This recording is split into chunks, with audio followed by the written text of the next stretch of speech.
The evening was calm, almost unnervingly so. Alexander Grant, the powerful CEO of one of the world's largest tech empires, had just wrapped up a critical meeting. His confident smile and unshakable aura gave no hint of the tragedy that would soon unfold. The private jet, a sleek black bird of the night, prepared for takeoff. Only a few close aides knew this was his last flight for a long time, or so everyone believed. As the plane ascended, the world below shrank into specks of light, and stars blanketed the sky. But somewhere over the rugged mountain ranges, disaster struck. The last transmission was a fractured signal, filled with static and a barely audible cry for help. Then, nothing. The jet disappeared, swallowed by the darkness like a secret never meant to be revealed. News of the crash hit the media, like a thunderclap. Families wept, shareholders panicked, and the city mourned a titan who had built his empire from nothing. Alexander was declared missing, presumed dead, and a somber funeral was held in his honor.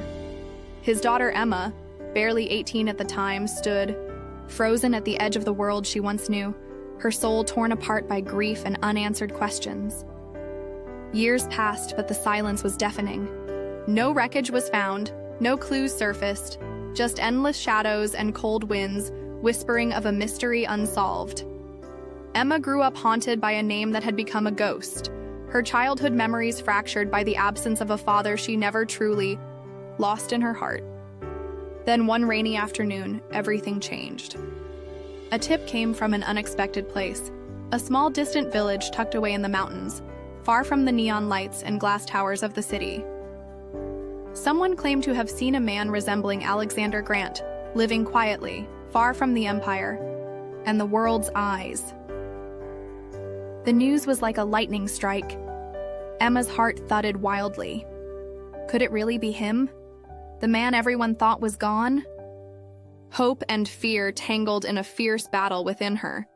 Without hesitation, she packed her bags, swallowed her doubts, and set out on a journey that would unravel the carefully woven lies of the past. The path was treacherous, filled with suspicion, danger, and secrets darker than the night she left behind.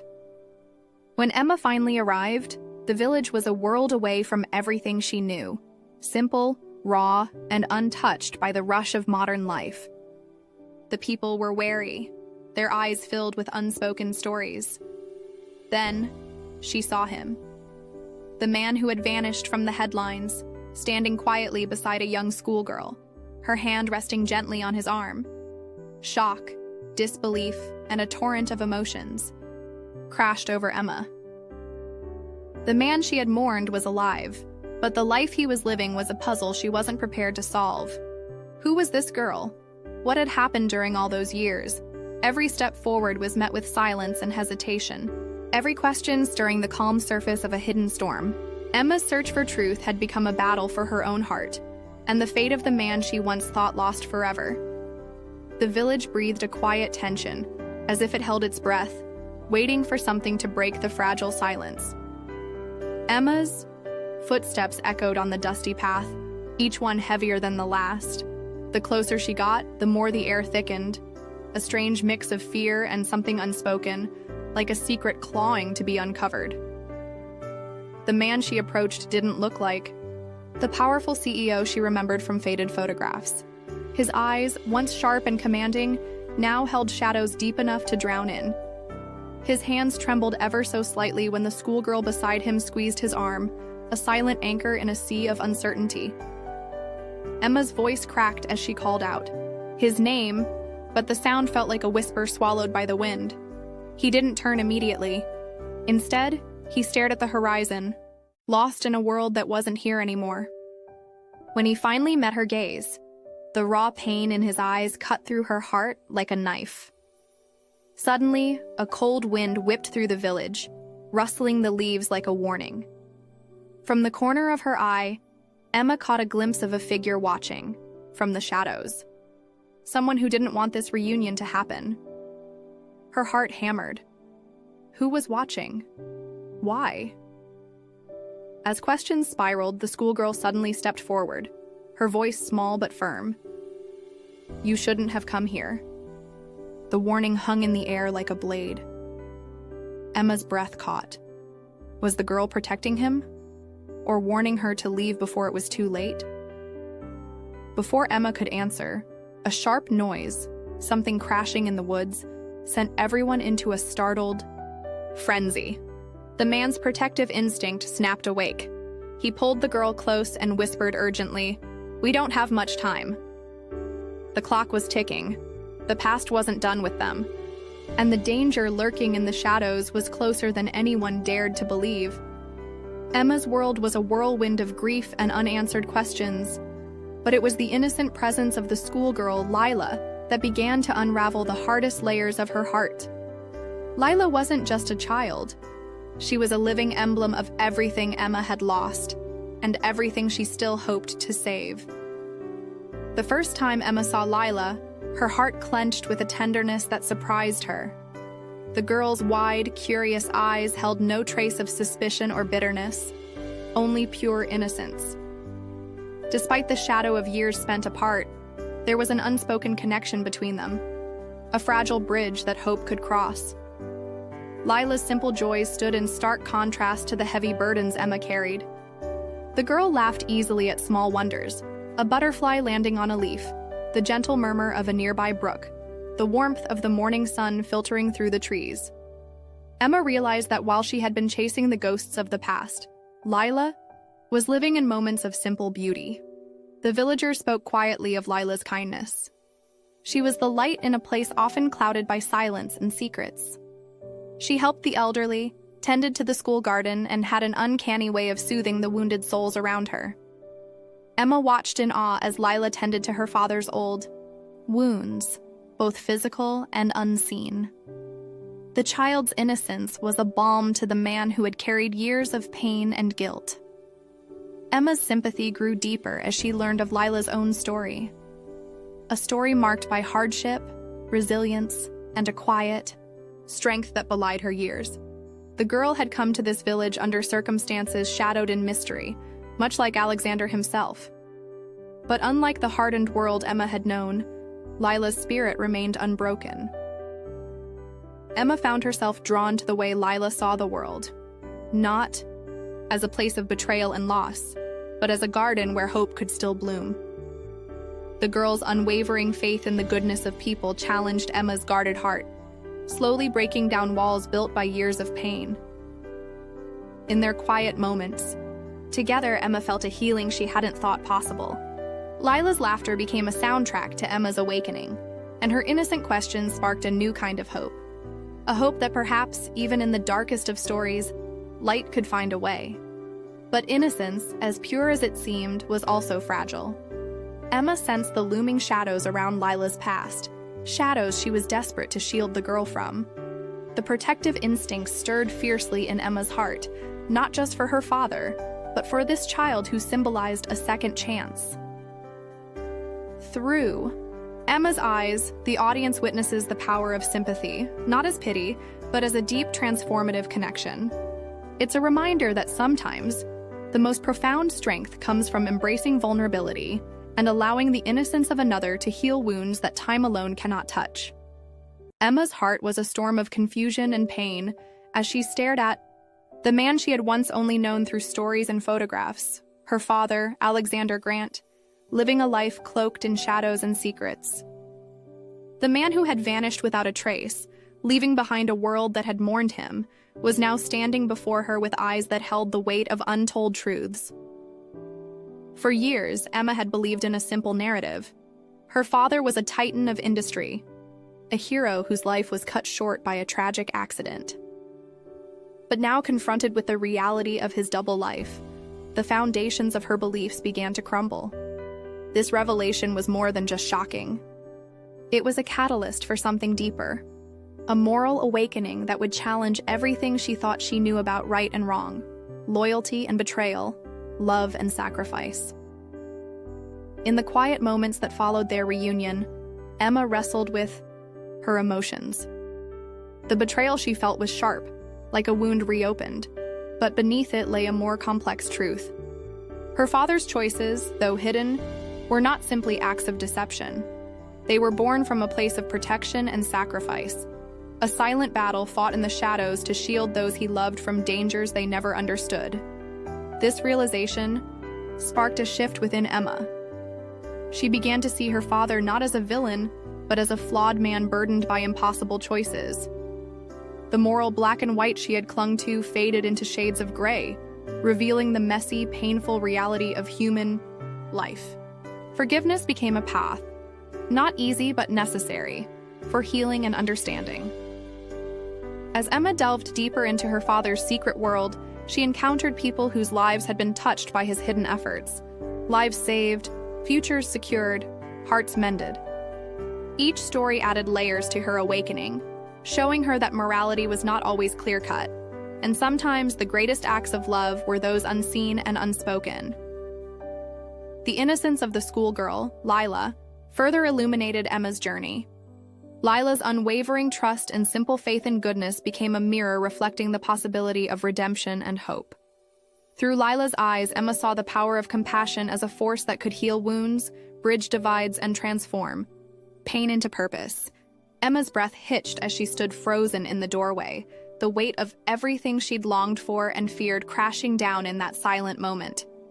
Her eyes, swollen from sleepless nights and endless tears, locked onto the man sitting quietly on the worn-out chair, her father, Alexander, the same man whose absence had hollowed out years of her life. "Dad?" Her voice cracked like fragile glass. "I thought you were gone forever." Alexander's gaze flickered up, raw with pain and regret. He opened his mouth, but no words came. Instead, he reached out slowly, his hand trembling as if unsure if this moment was real or a cruel mirage. Emma's heart pounded as she hesitated, then allowed his fingers to brush hers, the faintest touch of a bond that time had nearly shattered. "Why?" she whispered, tears spilling down her cheeks. "Why did you leave me? Why did you disappear into nothingness?" He swallowed hard, voice low and ragged. "To protect you. From a world you didn't know. Dangers I never wanted you to face." Emma's chest tightened, anger and sorrow battling inside her. "You left me alone with the silence, the questions no one answered." Lila, the innocent child who had unknowingly become the bridge between past and present, stepped forward and took Emma's hand. Sometimes love means doing the hardest things. Emma looked down at the small hand in hers and back to her father's tired eyes. In that instant, something shifted. The raw edges of betrayal softened, replaced by a fragile thread of understanding. "I don't know if I can forgive everything," Emma admitted, voice trembling with honesty. "But I want to try. For us. For her."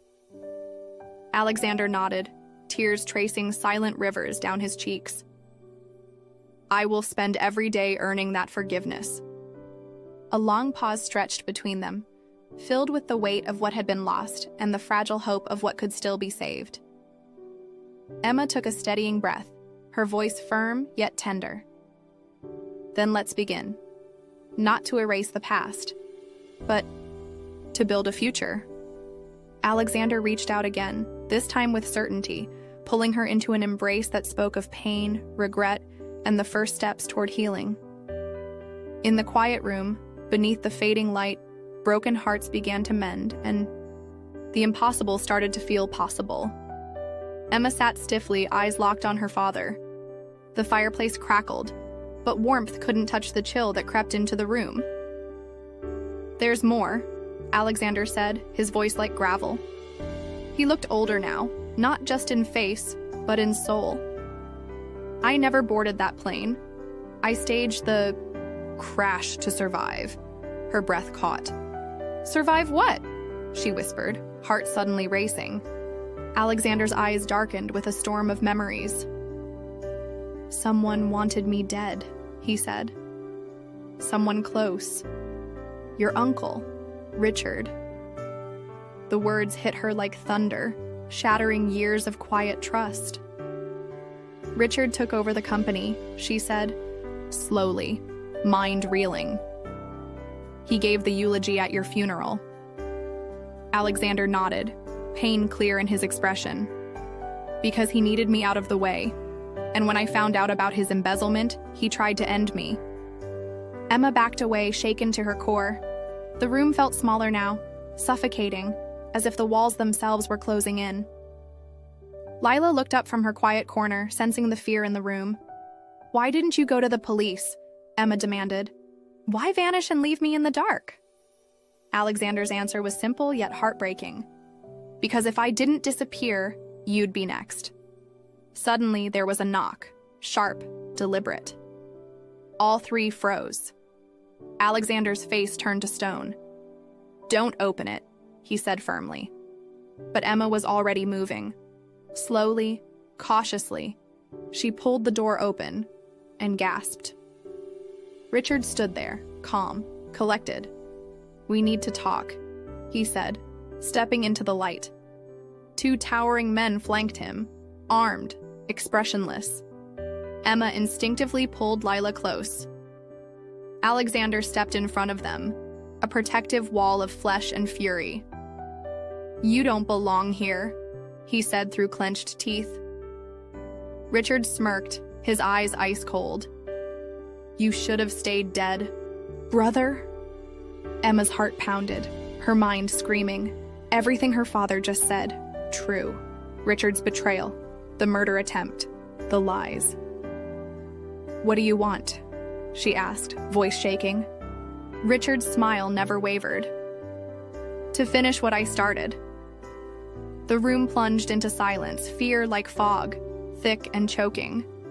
Then Lila spoke, barely a whisper. "Please don't hurt us." Her voice broke through the tension like a fragile bell. Emma's grip on her tightened. Alexander's fists clenched.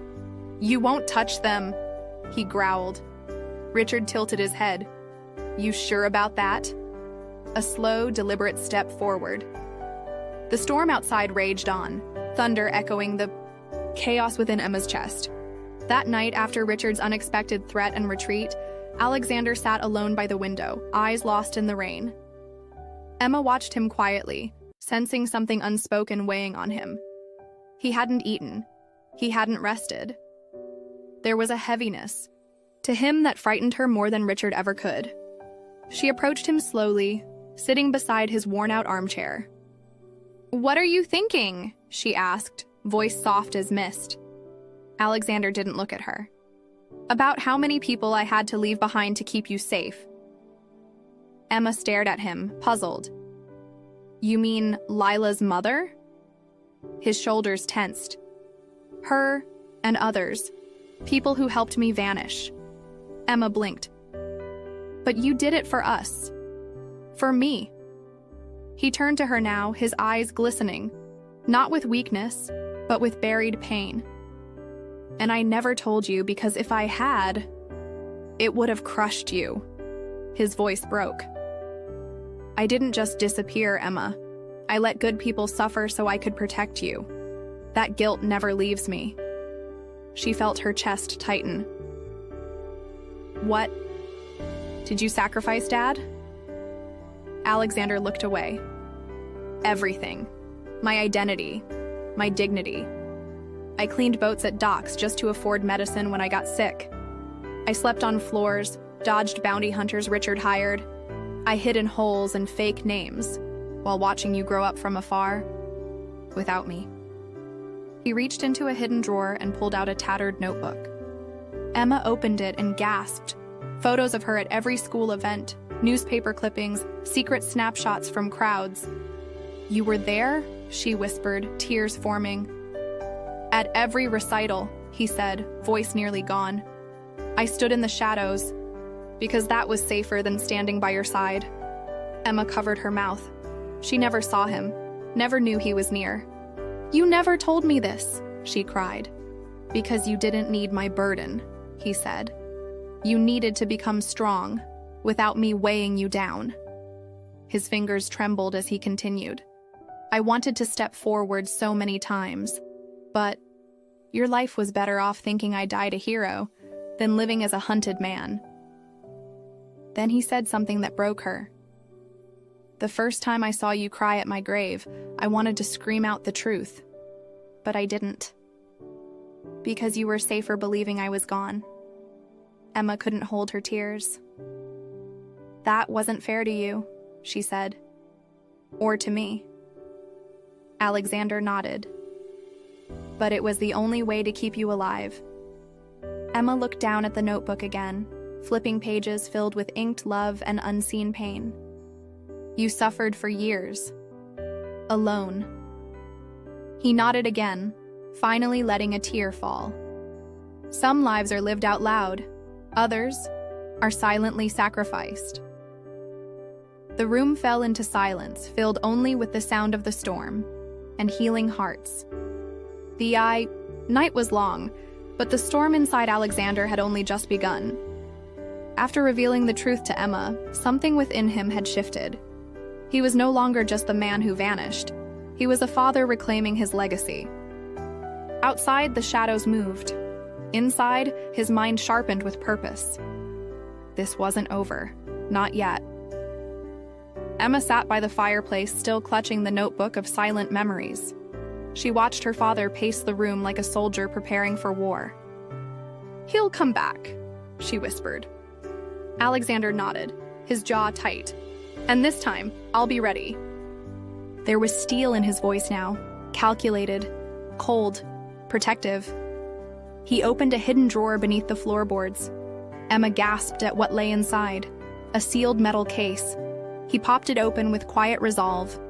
Inside was an old revolver, a few dusty passports, and photographs of Richard from years past. "I've been watching him too," Alexander said. "And I know how he works. He doesn't bluff." Emma stood, nervous. "Are we really doing this?" Alexander looked at her with the eyes of a father who'd already made peace with death. "He threatened you, my granddaughter, my family. I won't let him take another thing from me. If he wants war, he'll get it." But his determination wasn't born from vengeance. It was carved from love, a love that endured bullets, betrayal, and time itself. Emma could see it in the way he touched the revolver with reverence, not rage. He didn't want to fight, but he would, because for the first time in 10 years, he had something to lose again. Emma tried to speak, but he cut her off gently. "This isn't your fight, Em." She stepped forward defiantly. "It is now." Their eyes met, father and daughter, survivors of different wars, finally standing on the same battlefield. "Then we do it together," he said. "But we do it smart. No more hiding, no more running."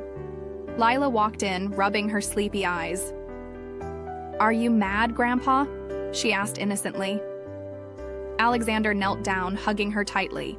"No, sweetheart. I'm just protecting my girls." That single sentence said it all. His tone wasn't angry. It was fierce with devotion. Emma felt her heart clench. This wasn't the man she buried. This was the man she needed. He started mapping out a plan, not of violence, but of exposure. Records, evidence, hidden files from when Richard began laundering money through shell companies. Emma realized this wasn't just personal. It was about justice. "We won't just survive," Alexander said. "We'll take back everything." The sun had barely risen, but Alexander was already awake, staring at the faded photo of Emma's 5th birthday. His hands trembled slightly as he traced her tiny face, frozen in time. Regret, like rust, had eaten away at him for years. Every candle he missed, every scraped knee he wasn't there to kiss, it all haunted him. But now he had a chance to make it mean something. Emma walked in, clutching 2 steaming cups of coffee. "You okay?" she asked. Alexander didn't answer right away. He took a sip, then finally spoke. "Do you know how many times I wanted to come back?" She looked at him gently. "Why didn't you?" His voice cracked. "Because I didn't think I deserved to." He stood up slowly, the photo still in his hand. I let you grow up thinking I abandoned you. Or worse, that I didn't love you enough to stay. Emma looked down, her eyes misty. I was angry, she admitted, but I never stopped wishing you'd walk through the door. Alexander swallowed hard, and I never stopped wishing I had the courage to. They sat together in silence, years of distance dissolving between them. I missed your high school graduation, he murmured. And your college move-in day. Emma wiped a tear. But you were there, in the shadows. I know that now. He nodded slowly. Still, that's not enough. I want to be here now, not just watching, but present. Emma reached for his hand. Then be here, she said. Be the grandfather Lila remembers holding her at night. Be the father who fights beside me now. Her words were soft, but they struck deep. Alexander leaned back, a breath leaving his chest like a long-held confession. You forgive me? He asked. Not yet, she said with a smile. But I want to. That was the start of redemption. Not in grand gestures, but in shared breakfasts and evening talks. In laughter that returned slowly, like spring after a long winter. Alexander started helping Lila with her reading. He built her a wooden toy chest by hand. Emma caught him crying once, holding her baby photo like it was holy. I was lost, he admitted one night. But you brought me back. Emma looked at him, no longer through the eyes of a grieving daughter, but as a woman who saw the man behind the myth. And you stayed, she said, when you could have run again. That, she realized, was what made the difference. Redemption didn't erase the past. It rewrote the future. Every small act, every moment spent rebuilding became bricks in the bridge between who Alexander was and who he was becoming. The man who once disappeared was now the man who showed up, messy, flawed, but real. The night air was thick, heavier than usual, as if it too was bracing for what was about to unfold. Alexander stood by the cabin window, eyes fixed on the shadows beyond the trees. The wind howled, but it wasn't the storm that worried him. It was the silence that preceded something dark. Emma stood behind him, her hand clutching her phone tightly. She'd received an anonymous message just minutes ago. You'll lose him again. Meet me at the docks, alone. Panic crept into her spine like frostbite, but Alexander's voice was calm. It's him, he whispered. Richard doesn't bluff. Emma tried to reason. It could be a trap. It is a trap, yeah, interrupted. But we're not going to play scared anymore. That moment, something shifted. This wasn't the man who hid in shadows. This was a father, a protector, stepping back into fire to end what should have never begun. Emma insisted on going with him, but Alexander held her shoulders firmly. I let him destroy enough of our lives. You stay with Lila. I end this. Her eyes flooded with tears, but she nodded. Promise me you'll come back. He forced a smile, just enough to hide the war in his heart. I didn't survive. 10 years to leave again. And then he disappeared into the storm, alone. The drive to the docks was quiet, his thoughts louder than any engine. Each mile was a memory of missed birthdays, Emma's first heartbreak, Lila's first word, all stolen by one man's greed. As he pulled up to the fog-soaked pier, a figure emerged. Richard, slick, smug, holding a lighter and a file. You were always too soft, he sneered.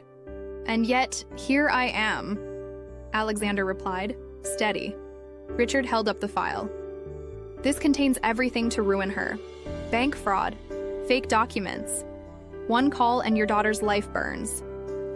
Alexander didn't flinch. That's all you've got? Richard stepped closer. What do you have, old man? Alexander's hand pulled out something small, Emma's childhood bracelet. He tossed it on the ground. The only thing I ever needed to fight for. Before Richard could react, hidden lights flooded the area. Police sirens wailed in the distance. Emma had called in the press, the feds, and a corporate crime task force. She wasn't sitting this one out. The trap was for Richard. As officers surrounded him, Alexander turned and walked away slowly. The man who once vanished in shame now stood taller than ever, redeemed, fearless. At sunrise back at the cabin, Emma hugged him tightly.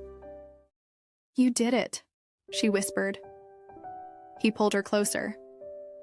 "No, we did." Lila ran into his arms, unaware of the war just won for her future. And as the light bathed their home, Alexander finally felt something he hadn't, in years, hope. Not born of survival, but of victory. The sun rose over the misty lake, painting the sky in soft hues of orange and gold. For the first time in years, Alexander didn't look over his shoulder. The weight on his chest, the secrets, the guilt, the fear was finally gone. He stood on the porch of the cabin, sipping coffee with Lila on his lap while Emma laughed, softly from the kitchen window. The silence was no longer threatening, it was peaceful. Earned. Emma watched her father from afar, still amazed by the man he'd become. There were lines on his face that spoke of pain, but his eyes glowed with something new. Light. She opened the box of old letters he had written to her during his years in hiding. Each one told a different story of love, regret, and the desperate hope of someday returning. As she read them aloud to Lila, tears filled her eyes, but this time they were warm. Cleansing. "Grandpa?" Lila asked, sitting beside him by the water. "Are you happy now?" Alexander looked at her, the smallest smile tugging at his lips. "Yes, little bird, I am." He didn't elaborate. He didn't need to. For him, happiness wasn't yachts or private jets anymore. It was breakfast with his girls, building a swing with Lila, and finally seeing the sunrise without guilt clouding the view. Emma came out holding a small carved wooden box. "There's something I want to give you." Inside was the bracelet he had thrown at Richard, the one he kept all these years. "You kept it," she whispered. "It was my compass," he replied. "When I lost my way, it always pointed me back to you." They hugged, long and wordless. Nothing else needed to be said. In town, the story of the billionaire who faked his death unraveled slowly. Some called him a coward, others a genius. But Emma didn't care. They had something, more valuable than reputation now, a second chance. The company, now in her hands, was rebuilt with honesty, transparency, and compassion. No more secrets, no more ghosts. Every Sunday, Alexander took Lila to the same lakeside bench where he once hid from the world. Now, they sat openly, feeding ducks and laughing under the sun. He taught her about constellations, about carpentry, and how love can heal wounds time never could. And sometimes, he just watched her play, wondering how he got so lucky to witness this part of life. On the one-year anniversary of their reunion, Emma hosted a small gathering, just close friends, warm food, and the three of them. To new beginnings, she toasted. Alexander raised his glass with a steady hand. To never giving up, even when it feels too late. That night, they danced under fairy lights, laughter echoing through the trees like music from another lifetime. Before bed, Lila whispered to Alexander, "Can I tell my friends my grandpa is a superhero?" He chuckled. "Only if they know I don't wear a cape." She giggled and fell asleep in his arms. And as he looked out the window into the quiet night, Alexander finally understood. Redemption wasn't about erasing the past. It was about building a life worthy of the future. Hope, once a distant wish, was now the air they breathed. And for the first time in forever, Alexander didn't fear tomorrow, because he had already survived the worst and found his way home.